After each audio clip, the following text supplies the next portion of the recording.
اینٹوں کے بھٹے پر کام کرنے والا مبشر احمد جب گاؤں سے شہر آیا تو اپنی اماں سے فون پر اس نے کیا باتیں کی، وہ تحریر میرے ہاتھ میں ہے، جس نے مجھ پر اتنا اثر کیا کہ میں غور کرنے پر مجبور ہو گئی کہ کیا میں اللہ، میرے پیارے اللہ پاک کی بے شمار نعمتوں کو پانے کے بعد اس کا شکر ادا کرنے کا حق بھی ادا کر پاتی ہوں کہ یا نہیں۔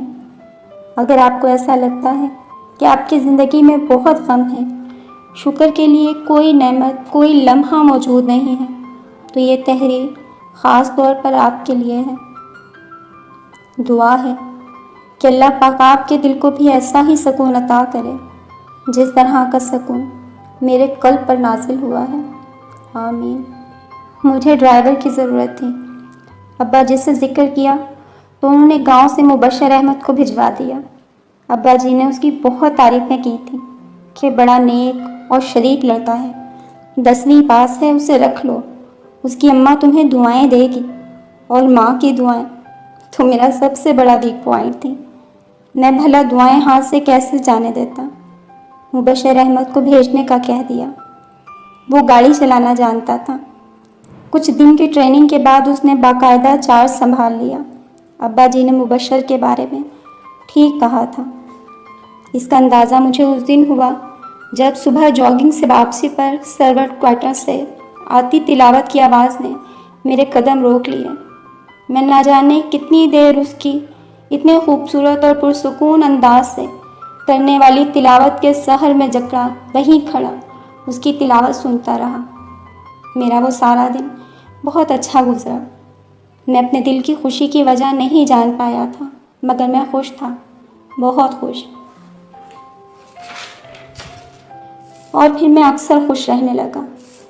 روزمرہ کی مصروفیات، بزنس کے معاملات، سب کچھ ویسا ہی تھا۔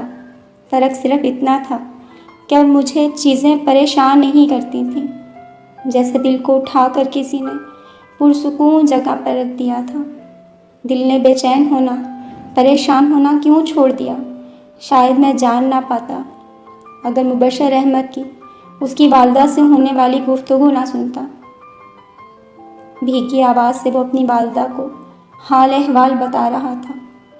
اماں، میں بہت خوش ہوں، تیری دعاؤں کا پھل ہے اماں۔ اماں، دعاؤں اور صبر کا پھل میٹھا ہوتا ہے، تو ہی تو کہا کرتی تھی نا۔ پورے 20,000 تنخواہ ہے، جلدی پیسے بھیجوں گا۔ 2 پہیوں سے 4 کا یہ سفر بڑا انوکھا ہے۔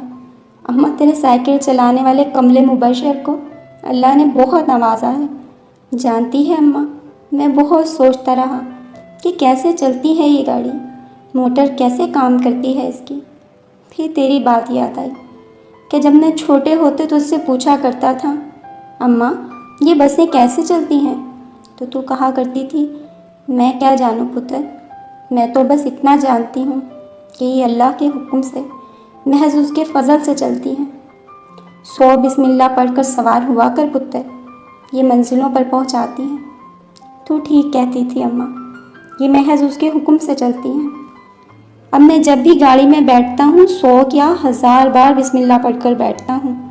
اماں، تجھے یاد ہے تیرا مبشر بھٹے پر شدید گرمی میں سڑا کرتا تھا، مالک اکثر مزدوری بھی نہیں دیا کرتا تھا۔ بھٹے پر پکی اینٹیں بھی تیرے مبشر کی محنت کی گواہ تھیں اماں۔ مبشر احمد کی آواز میں محسوس ہونے والی کنمن اس فکرے کے بعد موسلا دھار بارش میں بدل گئی، اور میں اس بارش میں بھیگ رہا تھا، کچی مٹی کی طرح بہہ رہا تھا۔ اس کی سسکی میں چھپی شکر کی کیفیت میرے اندر ڈیرا ڈالنے لگی تھی۔ بے شک وہ بہت صابر اور شاکر تھا۔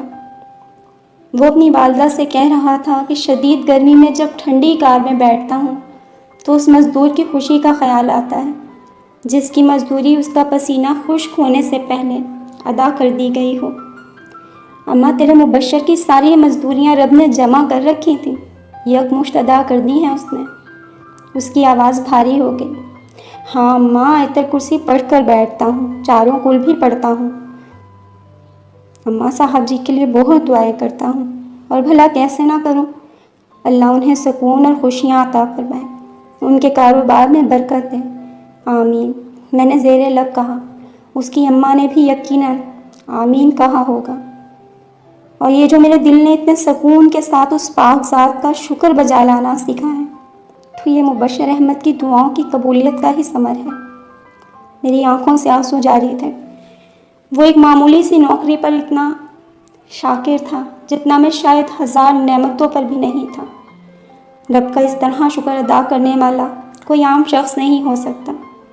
مبشر احمد خاص تھا، بہت خاص۔ دادی کے گاؤں والے گھر کے کچن میں ایک جالی والی الماری ہوا کرتی تھی جسے نعمت خانہ کہتے تھے۔ دادی اس میں کھانے پینے کا سامان اور خاص طور پر ابلا ہوا دودھ ٹھنڈا ہونے کے لیے رکھتی تھی۔ مبشر احمد نے میرے دل کو اٹھا کر نعمت خانے میں رکھ دیا تھا۔ زندگی پر جیسے ابال آ گیا تھا، اس پر بالائی کی موٹی تہ جمنے لگی تھی۔ میں مبشر احمد کا احسان مند تھا، اس نے مجھے شکر کرنا سکھا دیا تھا۔ ذرا سوچئے اور اپنے اعتراف دیکھیے، ہم جس مقام پر بھی ہوں، ہم سے زیادہ برے حالات میں بھی انسان رہ رہے ہیں۔ ان کو دیکھ کر شکر کی لاٹھی کو تھام لینا چاہیے۔ غور کریں تو احساس ہوگا کہ ہمارے پاس اتنی نعمتیں ہیں اور اس کے باوجود ہم اس پاک ذات کا شکر ادا کرنا بھول جاتے ہیں۔ شیخ سعدی رحمۃ اللہ علیہ سے کسی نے پوچھا کہ حضرت حال کیسا ہے؟ تو کہنے لگے، اللہ کی نعمتیں کھا کھا کر دانت ٹوٹ گئے ہیں، لیکن زبان ہے کہ ناشکری سے باز ہی نہیں آتی۔